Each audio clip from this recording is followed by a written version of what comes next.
There's a particular sound a person makes when they've stopped expecting anyone to come back for them. It isn't crying. Crying is loud, and it wants an audience even when it swears it doesn't. No, this sound is quieter than that. It's the sound of somebody breathing careful and even in a cold room, teaching themselves not to hope, because hope had turned out to be the most expensive thing they ever owned. I heard that sound on the worst night of that winter, coming from a woman I'd never met, sitting in the mud outside the Greyhound station in a town that wasn't hers, in a dress that had cost more than my truck. I'm not a hero. I want that clear before I tell you any of this. I'm a man who fixes fences and worries about the price of hay and talks to his dog more than he talks to people. But I've learned something out here, past the last streetlight where the county road turns to gravel. Sometimes the whole point of a life isn't the grand thing you do. It's whether you stop the truck. So stay with me. Because what happened to Ellen Crane after the man she loved walked off and left her standing at an altar in front of 140 people? And what happened to me, the fool who found her, is a story I've told exactly once before, and I got it wrong that time. Let me try again. Let me get it right. The rain had that mean quality it gets in late November, when it can't decide whether to be sleet and just keeps you guessing. I was driving back from the feed store in Camden with 40 pounds of supplement in the bed and the heater rattling like it had opinions, and I almost didn't see her. That's the truth of it. I almost drove past. She was sitting on the concrete lip outside the station where the buses pull in, and the station was closed, had been closed since 8, and it was near midnight, and she wasn't under the awning. That's the thing I noticed first, before I noticed anything else about her. She was sitting out in the rain when there was a perfectly good dry place 4 feet to her left. A person doesn't do that unless something has come loose inside them, unless the part of you that keeps you out of the weather has quit its post. I slowed down. I want to say I did it out of pure decency, but honestly it was the confusion of it. My headlights swung across her and there was this flash of white. A whole lot of white, layers of it, soaked through and gone gray at the hem where it had dragged in the mud, and my first thought, God help me, was that somebody had thrown out a mattress. Then the white moved, lifted a face to the light, and I understood I was looking at a woman in a wedding dress. I sat there in the road with the engine idling for a good 5 seconds, which doesn't sound like long until you're doing it. My dog, Boone, old blue heeler, gone gray around the muzzle, rides shotgun everywhere I go, sat up and looked at her too, and then looked at me, and I swear that dog has a way of asking questions without a sound. I know, I told him, I see her. I pulled the truck onto the shoulder and cut the engine and sat another second, because a man my age has learned that a woman alone at midnight does not necessarily want a stranger walking up on her, and a wedding dress in the rain is a situation with a lot of ways to go wrong. But she wasn't going to last out there. I could see her shivering from 30 feet, this deep full-body shudder that had gone past cold into something the body does when it's running out of options. So I got out, left the door open so the dome light stayed on, so she could see me coming and see that my hands were empty. "Ma'am," I said, and my voice came out rougher than I meant. "Don't use it enough most days. Ma'am, you're going to freeze out here." She looked up at me, and I've thought about that face 1,000 times since, tried to describe it to myself lying awake, and the closest I ever got is this. She looked like a house with all the lights off, like nobody was home behind the windows and hadn't been for hours. Her makeup had run and dried and run again in tracks down her cheeks. Her hair had been done up in some complicated way that had half collapsed, pins hanging loose, a curl plastered flat against her neck. And her eyes moved over me, the hat, the canvas coat, the mud on my boots, and I watched her do the arithmetic that a woman alone does, the fast, dangerous math of is this better or worse than where I already am. "I'm fine," she said. 2 words, and they were the biggest lie I ever heard spoken out loud, and we both knew it, and I think that's part of why she almost smiled. Almost. The corner of her mouth twitched toward it and then thought better. "No, ma'am," I said. "I don't believe you are. And I'm not going to stand here in the rain arguing about it because then we'll both be fools instead of just you. I crouched down, slow, keeping my distance, getting closer to her level so I wasn't looming. My name's Walt Merrick. I've got a truck with a heater that works about half the time, and a thermos of coffee that's gone lukewarm, and a farm about 12 miles up the road with a wood stove and a spare room. I am not going to touch you, and I am not going to ask you a single question you don't want to answer. But I can't leave you here. So you've got a choice to make, and I'll respect whichever way you make it, but you have to make it in the next minute because your lips are going blue. She stared at me. The rain came down between us. I don't know you, she said. No, you don't. She laughed, and it was an awful sound, cracked and wet. That's supposed to be the point where I say no, where I have the sense to say no. Probably, I agreed. She looked down at her own hands. They were bare, no ring, I noticed, and filed that away, and she'd been picking at the mud on her dress, at the ruined hem, and her fingers were raw with it. When she spoke again, her voice had dropped so low the rain almost took it. I don't have anywhere to say no to, she said. That's the thing. There's no, I don't have a no, I just have here. And then she started to cry, finally, but not the loud kind. The quiet kind I told you about. And I did the only thing I knew how to do, which was to take off my coat and hold it out to her and wait. Her name was Ellen Crane. I got that much in the truck, along with the fact that she was 29 and from a town 3 hours east that I'd heard of but never been to, and that she took her coffee like she wanted to punish it black, no talking about it. Beyond that, she didn't offer and I didn't push. I kept my promise about the questions. Boone climbed into the narrow back seat and put his chin on her shoulder, which he does not do for people. And she reached up without seeming to notice she was doing it and put her hand on his head, and something in her breathing eased a 1/4 inch. The heater worked the whole way home for once, like even the truck understood the assignment. I've lived alone on that farm for 11 years. I won't get into all of why here, that's a different story and a longer one, and it involves a woman named Colleen in a hospital in Little Rock, and a year I don't talk about, but the short version is that the house had got used to just me, the way a house does. It had settled into the shape of one man's habits. So when I brought Ellen Crane in out of the rain, both of us dripping on the mudroom floor, the house felt strange around us. Too full. Watching. I got the wood stove going and put the kettle on and dug out a stack of Colleen's old clothes. I'd never been able to make myself throw away, flannel and thick socks and a robe, and set them outside the bathroom door and told her to get warm. Take her time. Holler if she needed anything. And then I sat at my own kitchen table feeling like a stranger in it, listening to the pipes groan as the shower ran. And Boone sat next to me and leaned his whole weight against my leg the way he does when he's decided I need it. Don't look at me like that, I told him. What was I supposed to do, leave her? He didn't answer, he never does. It's why I trust him. When she came out, she looked smaller. The dress had given her a kind of terrible dignity, a ruined queen quality, and without it she was just a tired young woman swimming in a dead woman's flannel, her wet hair combed back, her face scrubbed raw. She stood in the doorway of my kitchen like she wasn't sure she was allowed to come the rest of the way in. There's soup, I said, because I'd heated some while she showered. It's canned. I'm not going to pretend it's good, but it's hot. She sat.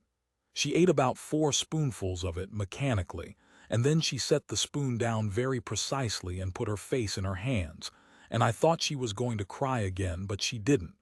She just sat like that for a while, breathing. He left, she said finally into her palms, in front of everybody. He got to the front and the music was playing and he looked at me coming down the aisle and he just turned around and walked out the side door. Didn't say anything, didn't look back. She lowered her hands. Her eyes were dry now, which was somehow worse. 140 people. My grandmother flew in from Arizona. My father spent, he doesn't have it, he spent money he doesn't have, and Marcus just. She stopped, shook her head. I ran after him, she said. That's the part I can't. I ran after him, in the parking lot, in front of everyone, I chased him to his car asking what I'd done wrong, and he got in and rolled the window down 2 inches, and he said, her voice did something complicated. He said, "I can't be who you need me to be, Ellen. I'm sorry. I've been sorry for a long time." And then he drove away. And I stood there in the parking lot in my dress, and I realized I couldn't go back inside. I couldn't walk back into that church and face them. I couldn't, so I just walked. I don't even know how I ended up at the bus station. I don't remember most of it. I had a little cash in the, she gestured vaguely at herself, at where a bride keeps nothing, no purse, no pockets. In my shoe, enough for a ticket. And then I got there and it was closed, and I sat down and I just stopped. I let the quiet sit a minute. That felt more honest than jumping in with something. "How long were you sitting there?" I asked. "What time is it now?" "Near 1. She did the math and her face changed. "Since about 4, she said, wondering at it. "This afternoon." 9 hours. 9 hours in the cold in a wet dress in the dark, watching the last bus leave without her because she'd frozen up too solid to get on it. I thought about that, about how close it had been. About the version of that night where I take the state highway home instead of the county road because the feed store closes early on the fourth Thursday. About all the small nothing decisions that had put my headlights on her. "You can stay here tonight," I said. "Spare room's got clean sheets, well, cleanish. I'll wash 'em, it's fine. It's the point is there's a door that locks from the inside, and I'll be down the hall, and Boone'll sleep outside your door if you want. He's a better alarm than anything you can buy. And in the morning we'll figure out the next thing. Just the next thing. Not the whole rest of it, just morning." She looked at me for a long moment. "Why," she said, "why are you doing this?" And I'll be honest with you the way I couldn't quite be honest with her. I didn't have a clean answer. I could have said something about decency, about how any man would. But that's not true. Plenty of men would have had driven past, because I wasn't the only truck on that road that night. And I could have said something about Colleen, about how 11 years alone teaches you what it costs to have nobody stop the truck for you. That would have been closer. What I actually said was, because you were sitting in the rain when there was a dry place right next to you, and I couldn't stop thinking about that. A person does that when they've forgotten they're allowed to take care of themselves, and I've been that person. And somebody stopped for me once when I'd have told you I didn't want them to. I stood up, gathered the soup bowl. "That's all. It's not more complicated than that. Now go to bed. Things are always worse at 1 in the morning. It's a rule." She almost smiled again, got a little closer to it that time. "Is that a real rule?" she asked. "It is now," I said. I didn't sleep much. Kept thinking I heard her crying and getting up to check, and it was just the house, the wind in the eaves, Boone shifting on the floorboards outside her door where he'd stationed himself without my asking. Around 4 I gave up and went out to the barn to check on the horses. I keep 3, 2 of mine and a boarder, and the cold air felt good, felt like something I understood. Horses don't have opinions about you. They don't leave you at altars. They just want their hay and a scratch under the jaw, and they give you back this enormous patient warmth. And I stood there in the dark with my forehead against my old gelding's neck, and I'll admit I felt something I hadn't let myself feel in a long time. I felt useful, not to a task. I'm always useful to a task. There's always a fence down. Useful to a person. It had been 11 years. I want to be careful here, telling this. Because I know how it sounds, a lonely middle-aged man taking in a heartbroken young woman, and I know the shape that story usually has, and I want to tell you plain that it was not that. I was 51 years old and she was 29, and I never once let my mind go where you might think, because that would have made me exactly the kind of man who takes advantage of a person at the bottom of the worst day of her life, and I would rather have walked back into that rain and sat down in it myself. Whatever this was, it wasn't that. It was something I didn't have a word for yet. I'm still not sure I do. When I came back and she was awake, sitting at the kitchen table in Colleen's robe with her hands around a mug of coffee she'd found and made herself, and something about that undid me a little, that she'd felt able to make herself coffee in my kitchen. Boone was lying across her feet. "I couldn't sleep either," she said. Nobody sleeps the first night, I said. That's another rule. You've got a lot of rules. Comes with living alone. You make 'em up to have someone to talk to. I poured my own cup. Eggs. She nodded. And then, as I was cracking them into the pan, she said, in a small, careful voice, I don't have anywhere to go, Walt. I kept my eyes on the eggs. Some things are easier to say to a person's back. Tell me, I said. And she did. It came out slow at first and then faster, the way these things do once the seal breaks. She'd moved to Marcus's town 2 years back for him. Given up her apartment, her job at a library she'd loved, her whole small, careful, independent life, because he'd asked her to and because she'd believed him when he talked about forever. She didn't have family close. Her mother passed when she was young. Her father was 3 hours off, and she said carefully, not well, which I understood to mean something she didn't want to explain over eggs. The friends she'd made in Marcus's town were really his friends. The apartment they shared was his name on the lease. She had, she told me, counting it out with a terrible flat precision, about $400, a phone she'd left behind in the church, no car, his car, and a wedding dress with a ruined hem. I gave him everything, she said.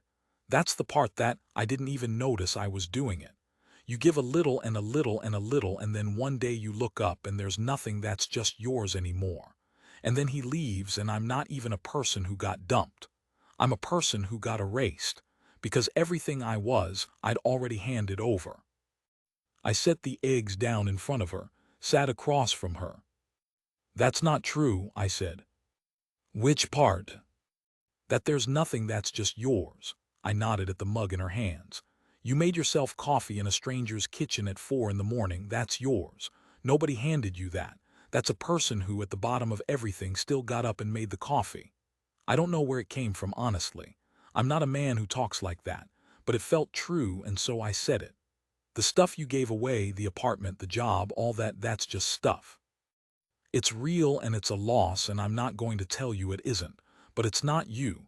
You're the part that got up and made the coffee, and that part nobody can take. He didn't erase you, Ellen. He just made you set everything down for a while. You can pick it back up. Different things, maybe, but you can pick it back up. She looked at me. Her eyes filled but didn't spill. You don't even know me, she said for the second time. No, I said, but I know the coffee's good. And that time she actually laughed. A real one. Short and surprised and a little wet but real, and Boone lifted his head at the sound of it like he'd been waiting, and I thought, there she is. The lights just came on in one window. She stayed. Not decided all at once. Nobody decides a thing like that all at once. It happened the way most real things happen, in increments so small you can pretend each one is temporary. Just till she got her phone sorted. Just till she figured out her next move. Just till the storm passed, and then just till the next storm passed, and somewhere in there just till quietly stopped meaning anything. I gave her the spare room and asked for nothing. I want that on the record too. She kept trying to earn her keep, and I kept telling her she didn't have to, and she kept doing it anyway. And I came to understand that the doing was for her, not for me, that a person who's had everything taken needs to give something back on their own terms just to feel like a person again. So I let her. She turned out to be a demon for organizing. My whole life I'd kept my paperwork in a drawer that was really more of a compost heap. Receipts and warranties and vet records and 11 years of unopened mail from the co-op. And one afternoon I came in from mending fence, and she'd sorted the entire thing into folders with labels. And she looked up at me half terrified I'd be angry, like a person braced for a blow. And I understood that Marcus had trained that into her, that flinch. And I felt a cold hate for a man I'd never met. This is incredible, I told her, and I made sure my voice was warm, made sure it landed. I've been meaning to do this for a decade. You did it in an afternoon.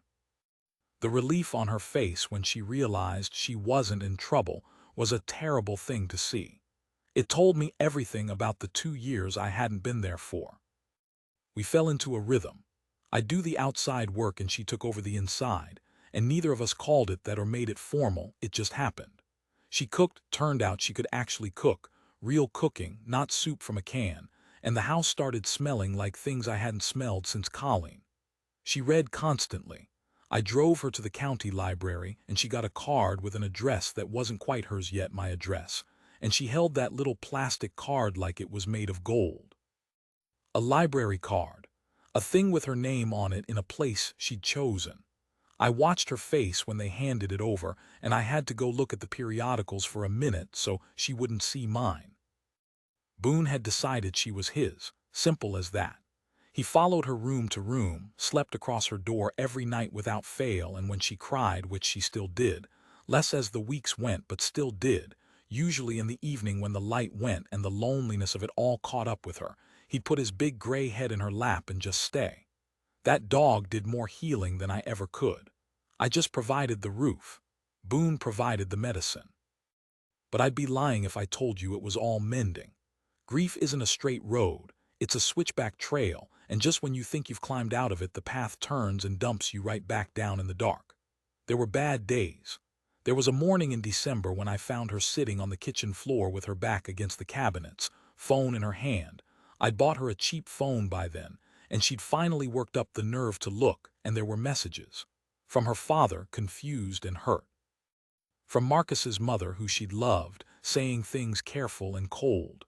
From a couple of the guests, well-meaning and unbearable. And one from Marcus himself, sent 3 days after the wedding, that just said, "I hope you're okay. I really did love you in my way." In my way. Like love was a route you could choose. Like there was a version of it that let you leave a woman standing at an altar and drive off and then, days later, send 4 words to make yourself feel less like the villain. She showed it to me, I read it, I handed the phone back. "You want to know what I think?" I said. "Yes." I think "in my way" is the most cowardly phrase in the English language. I think a man who loved you in his way is a man who loved himself and kept a picture of you nearby for company. That's not the same thing. And I think I chose the next part carefully because it mattered. I think the fact that it still hurts to read isn't weakness. It's just proof you were the real one. You loved him all the way. He loved you in his way. The hurt is just the difference between those two, and you're the one carrying it because you're the one who actually showed up. Don't you dare be ashamed of that. She cried then, but it was different. Not the empty kind from the bus station, but the kind that moves something, that lets something out that's been stuck. I sat down on the kitchen floor next to her, an old man's knees popping the whole way down, and I didn't touch her, just sat, shoulder a foot from hers, and Boone wedged himself between us and groaned. And after a while she laughed through the tears at the dog, and the moment turned, the way they do. "Why are you so kind to me?" she asked. "Really, I keep waiting for the catch. I know that's Marcus talking, that's the 2 years. I know there doesn't have to be a catch, but I can't stop waiting for it." I thought about how to answer that honestly. "There's no catch," I said, "but I'll tell you the closest thing to one so you can stop looking." I picked at a splinter in the old floorboard. 11 years ago I lost my wife, Colleen. It was slow and it was ugly, and by the end I was so far down a hole I couldn't see daylight, and the truth is I stopped taking care of the place, stopped taking care of myself, stopped everything. And I had a neighbor, old fella named Dell, gone now, and Dell didn't say much, wasn't a talker. But every single morning for about a year, Dell drove up my road and had coffee with me. Didn't ask how I was, didn't try to fix me, just showed up and drank coffee and talked about hay prices and the weather and his ungrateful children, and then he left. Every morning, and I hated it at first. I wanted to be left alone to sink, but he wouldn't let me, not by pushing, just by showing up. I finally got the splinter free. That's the catch, Ellen, the whole catch. Somebody stopped for me once, and it cost him nothing but a cup of coffee a day, and it saved my life. And I never got to pay him back because he passed before I climbed out far enough to say thank you. So I don't do this for you, not really. I do it for Dell. You're just how I finally get to pay it forward. That's the catch. Not much of one, is it?" She was quiet a long time. "No," she said softly, "not much of one." And she leaned over just slightly and rested her head on my shoulder. And I let her. and the three of us sat there on the kitchen floor in the failing December light. A broken man who'd stopped calling himself broken, a woman learning she was more than what she'd handed away, and a gray old dog who decided he'd hold us both together. And for a while, nobody had to say anything at all. I thought that was the hard part behind us. I thought the worst of it was the bus station and the reading of the messages, and everything after would be the slow, easy work of healing. I was wrong. The worst of it hadn't arrived yet. It was already driving up the county road toward us. I just didn't know it yet. It was the second week of January when the black car came up my road. I was out by the north fence with a post-hole digger and a bad attitude, because January in this part of the country is a spiteful month, no snow to make it pretty, just gray and cold and mud that freezes in the morning and thaws to soup by noon so nothing you do stays done. Boone was with me, nosing along the tree line after something, and I heard the car before I saw it. That's a thing you learn out here. You know every engine that belongs on your road, and this one didn't. Too smooth. Too new. A city engine, purring up a country grade it wasn't built for. I straightened up and watched it come.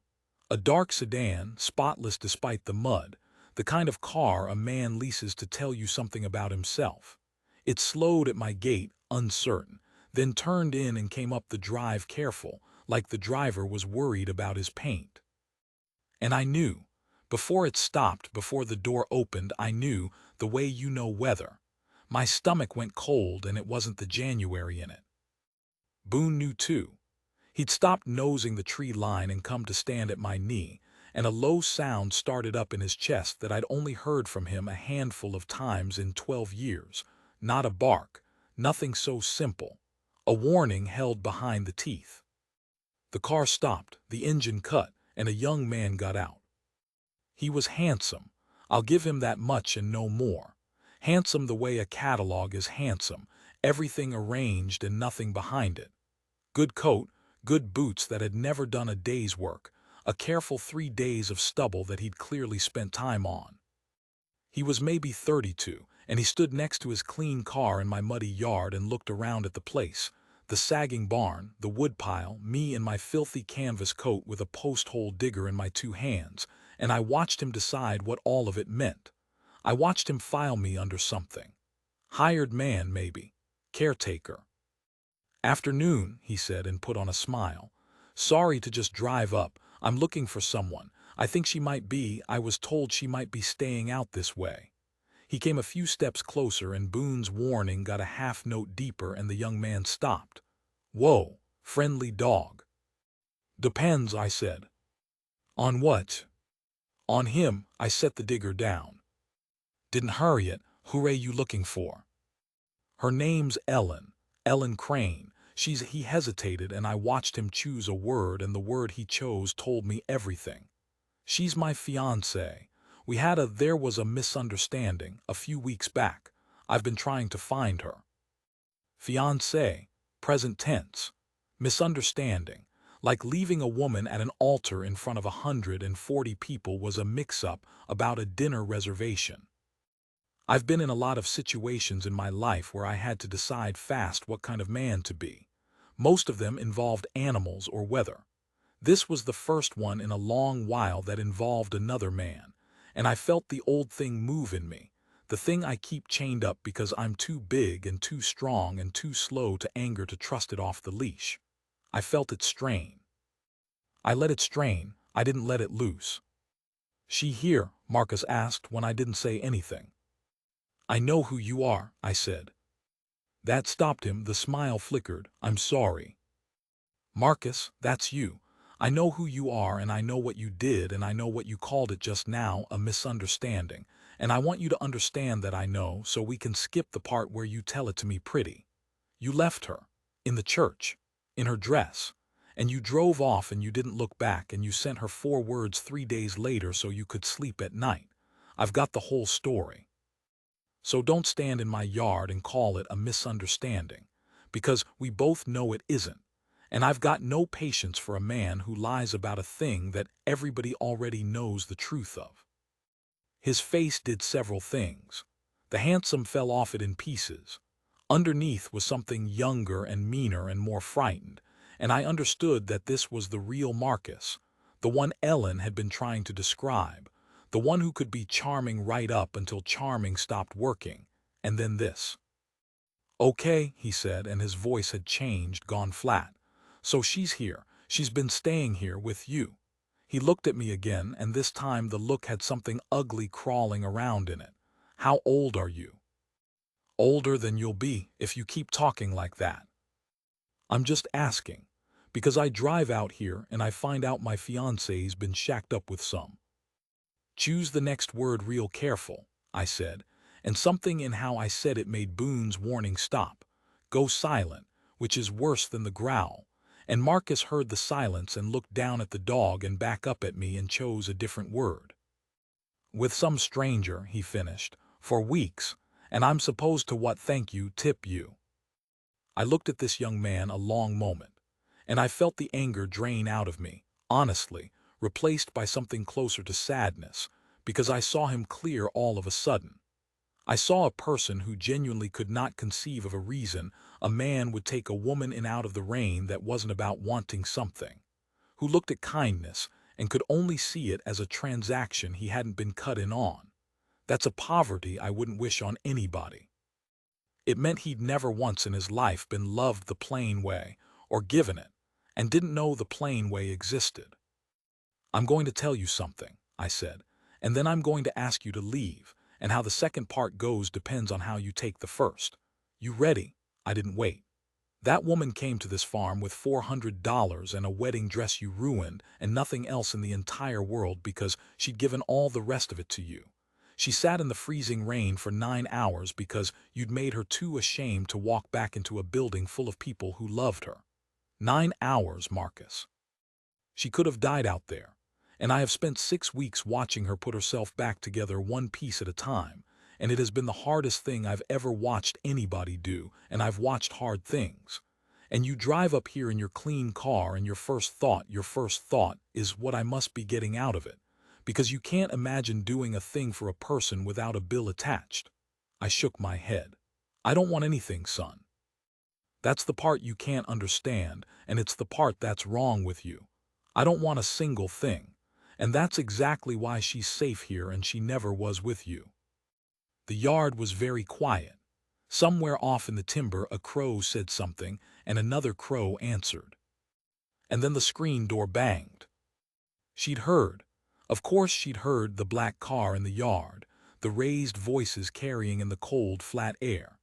She came out onto the porch in one of her sweaters and Colleen's old barn coat, and she stopped at the top of the steps, and I watched her see him. 6 weeks of work.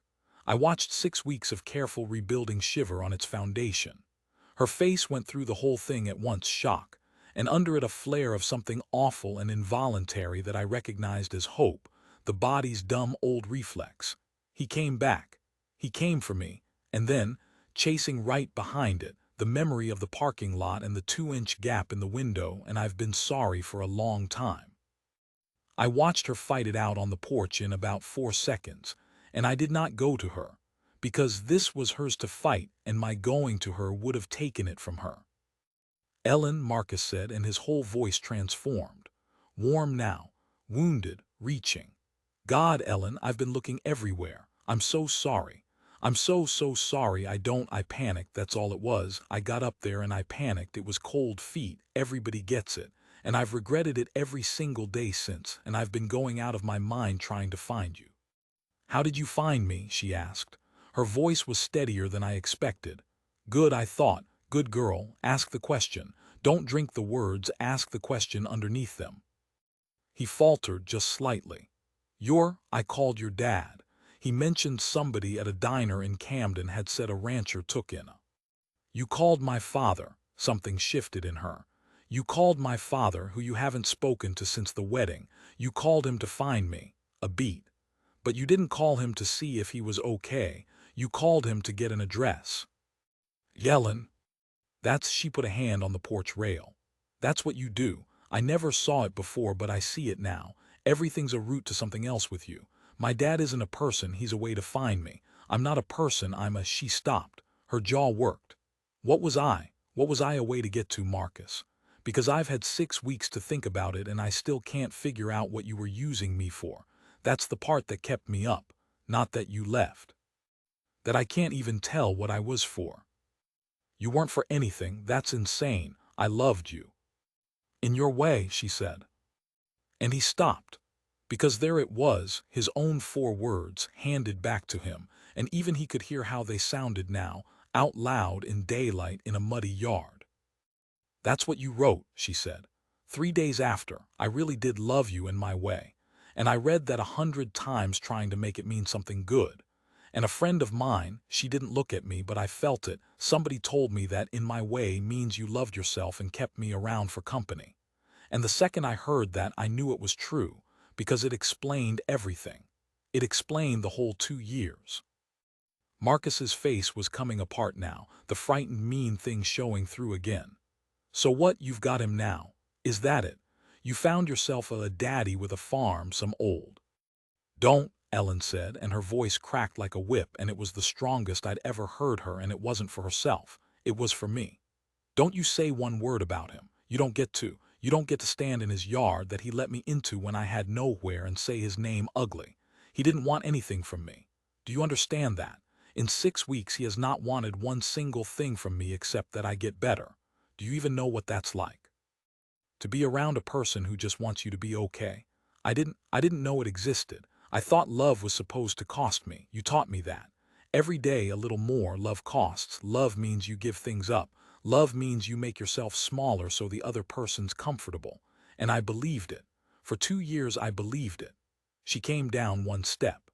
And then a stranger stopped his truck in the rain and I found out I'd been lied to about the whole thing.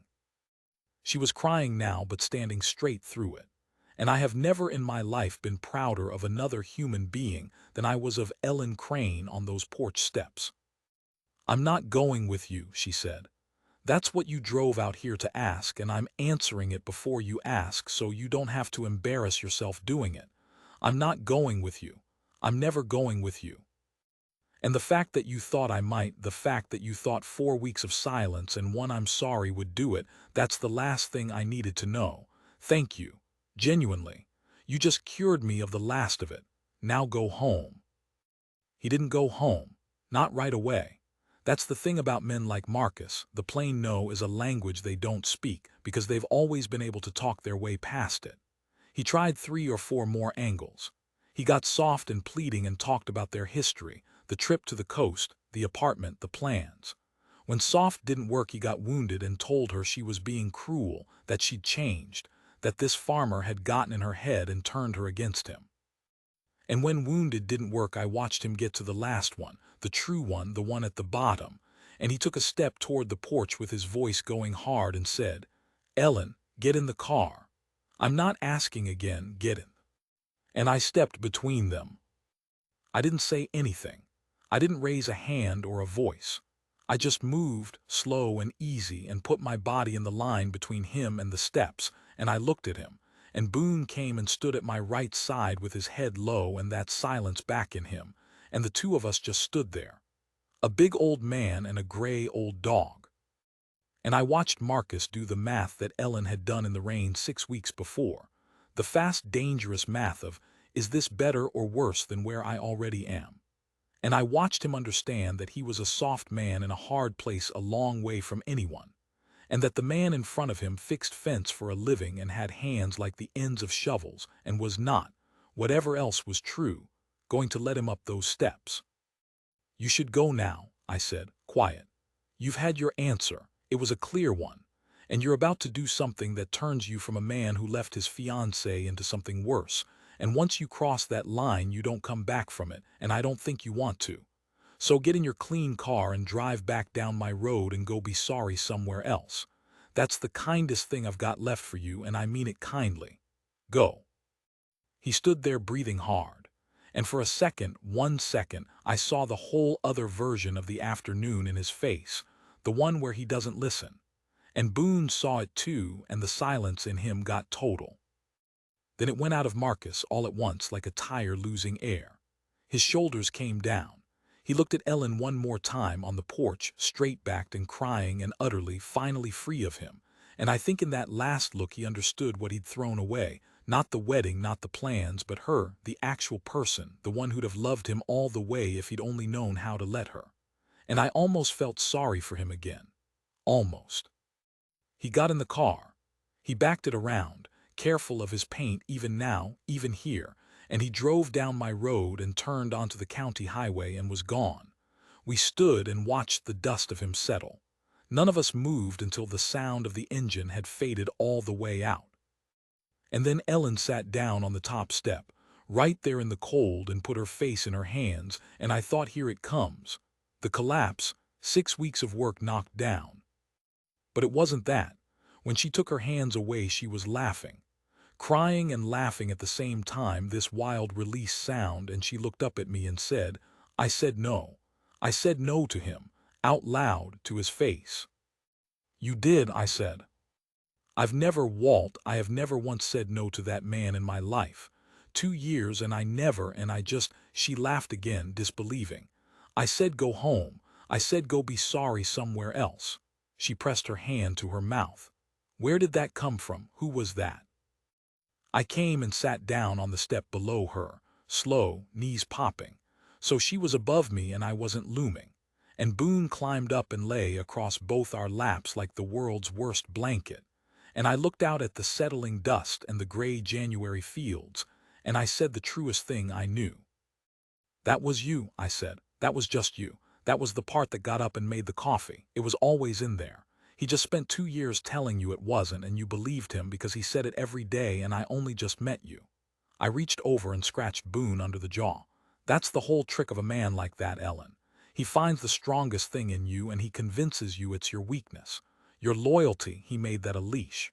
Your softness, he made that a fault. Everything good in you he turned into a reason you owed him, and you spent 2 years apologizing for the exact things that make you worth knowing. I looked up at her. I didn't give you anything these 6 weeks. I want you to hear that. I didn't fix you or save you or teach you a single thing. All I did was stop telling you the lie. That's all. 6 weeks of just not lying to you about who you are. And look what grew back. That fast. That's not me. That's how strong the real you was the whole time, just waiting for somebody to quit standing on it. She looked at me for a long, long moment. The tears had stopped. The winter light was doing that low gold thing it does in the last hour, coming in sideways across the fields, catching in her hair. You keep saying you didn't do anything, she said quietly.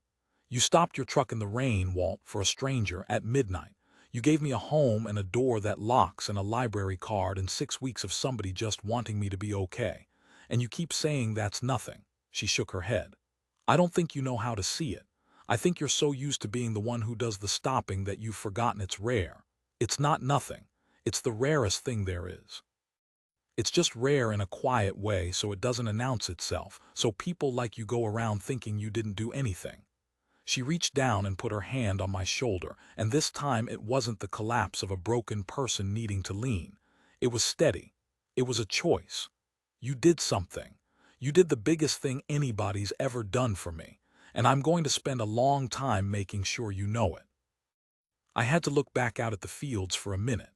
51 years old, and I couldn't quite hold a young woman's eyes when she said a thing like that, because 11 years is a long time to go without anybody saying it. And Dell was gone and Colleen was gone, and I'd got so used to the quiet that I'd started thinking the quiet was all there was. Well, I said when I could, you don't have to spend a long time. You've got things to do, whole life to go pick back up. Maybe, she said, but I think I'll pick it up around here for a while. If that's, and there was the flinch again, just a shadow of it now, the last of Marcus in her, bracing for the no. If that's all right, I saw the county library's hearing part-time. I've got the experience and I could pay you rent once I'm. Ellen, I don't want to be a burden. I know I've already stayed way longer than. Ellen, I turned and looked at her, made myself do it. This house has been too quiet for 11 years. You and this fool dog are the first thing that's made it sound like a house again instead of a place a man's waiting to die in. You're not a burden. You're the opposite of a burden. And I had to stop and find it because I'm not a man who has these words ready. You're the reason I've been getting up glad lately. First time in a long time. So you stay as long as you want. You stay till you don't want to. And when you do go, because you will, you've got a whole life out there and you should go live it. When you go because you're ready and strong and it's time, not because you ever once weren't welcome. All right. That's a rule now. Put it with the others. She laughed wet and nodded. That's a good rule, she said. I've got a lot of them, I said. Comes with living alone. You don't live alone anymore, she said. And that stopped me. Because it was true, and I hadn't let myself notice it was true, the way you don't look directly at a good thing for fear it'll spook and run. No, I said finally.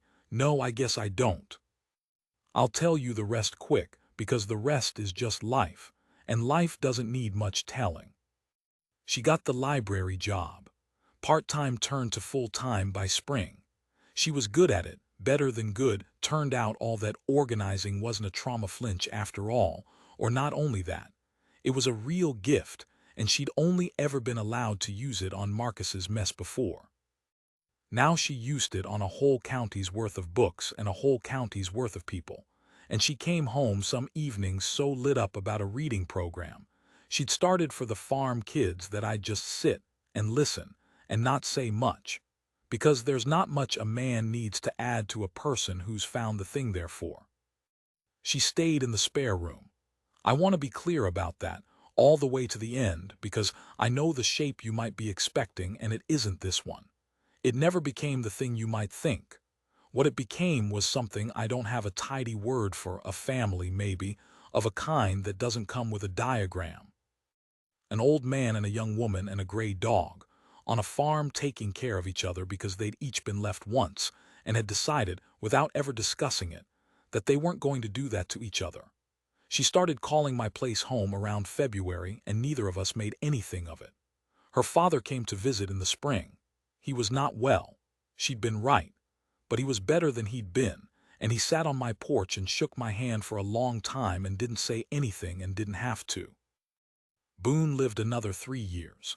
He went the way the good ones go in his sleep on the porch in the sun, and we buried him under the oak by the north fence where he'd like to chase whatever he chased, and Ellen and I stood over that little grave and cried like the world had ended, because for a minute it had.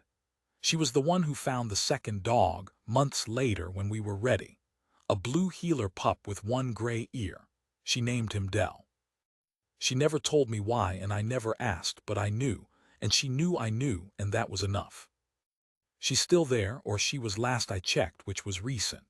She turned down 2 men I know of who wanted to marry her and take her off to bigger lives, and I told her both times she was a fool, that she should go, that I'd be fine, and both times she looked at me with that patient look she'd grown into and said, I'll go when I'm ready and it's time, Walt. That's the rule, your rule. And I couldn't argue with my own rule, so I didn't. People in town have theories about us. Let them. They don't have the words for it either, so they reach for the ones they've got, and the ones they've got are wrong, and it doesn't matter. I know what it is. She knows what it is. It's 2 people who got left, who found each other in the rain, who decided to be the thing they'd each needed somebody to be. That's all. That's everything. I told you at the start I'd told this story once before and got it wrong. Here's how I got it wrong. The first time I told it like it was a story about me, the man who stopped the truck, the man who took her in, the rescue of it. And a fella listening nodded along and said, You saved that girl's life. And I let him say it and I felt good about it, and that was the wrong of it. That was me being Marcus for a second, quietly taking a bill and marking it paid. Because I didn't save her. That's the part I got wrong and want to get right now here with you. She saved herself. Every bit of it.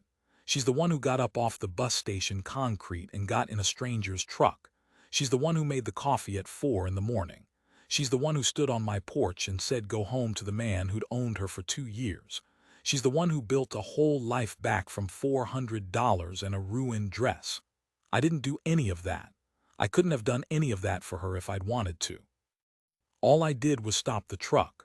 All I did was not lie to her about who she was. And it turns out that's not saving somebody. It's smaller than that and it's bigger than that. It's just being the dry place 4 feet to the left that she'd forgotten she was allowed to move toward. So if you take one thing from an old man rambling, take this. You're going to pass somebody sitting in the rain. Maybe not on a road at midnight, maybe at a desk, or across a kitchen table, or in a mirror. Somebody who's forgotten they're allowed to get out of the weather. And you're going to be busy, and it's going to be cold, and it would be so easy to decide it's not your business and drive on by. Stop the truck. That's the whole thing. That's everything I know.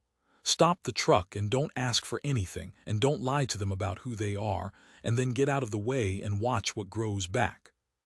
You won't have saved them. They'll do that part themselves. But you'll have been the reason they got to. And some nights, years on, when the house is warm and there's a young woman laughing in the next room about something a kid said at the library, and a dog named Dell is snoring by the stove, and you're an old man who was supposed to be alone, you'll understand that stopping the truck is the closest thing to being saved that a man like you is ever going to.